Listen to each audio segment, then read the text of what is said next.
किशोरवाणी पुस्तक वाचन संस्कृती या उपक्रमाअंतर्गत असेच का या पुस्तकातील कथा क्रमांक 2 सांगणार आहे। कथेचे नाव आहे गंमत विमानाची। रविवारचा दिवस, भर दुपारची वेळ होती, त्यामुळे सगळी वानरसेना सोसायटीच्या आतील आवारात कॅरम खेळण्यात मग्न होती। तर त्यातील छोट्या गटाचा पत्त्यांचा डाव रंगात आला होता।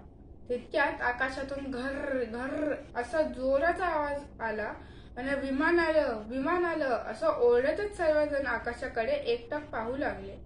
जसजसे विमान जवळ येऊ लागले तसा विमानाचा आवाजही वाढू लागला। मुलांना ते बघण्यात खूपच मजा वाटत होती। आकाशातून जाणाऱ्या ह्या विमानाला सर्वजण हाताने टाटा करू लागले।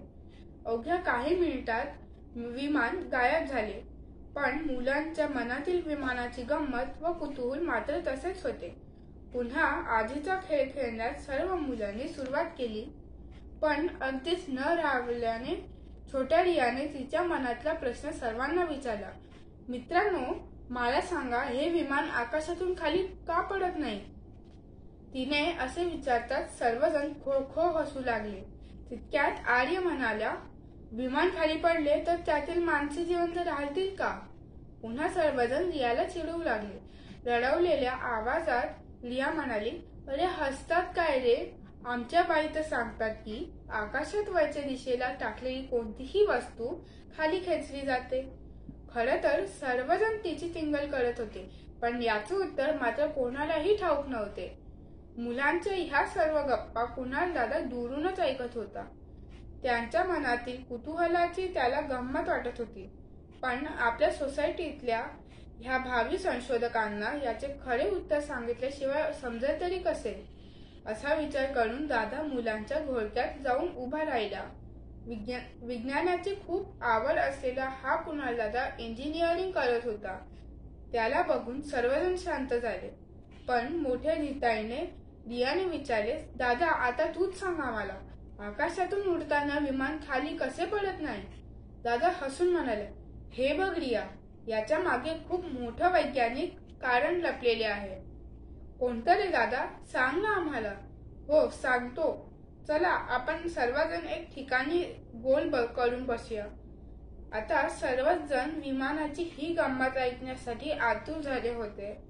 दादा बोलू लागला, हे बघा, पक्ष्यांना जसे पंख असतात ना, अगदी तसेच पंख विमानालाही असतात। हे पंखच विमानाला उंच उडण्यासाठी मदत करतात। नेमके ते पंख कसे काम करतात ते नीट समजून घ्या। मला सांगा, तुम्ही हवेत फुगा उडवतात ना? सर्व मुलांनी मोठ्याने होकार दिला। मग मला सांगा, तो फुगा वरती सोडल्यावर कुठे जातो?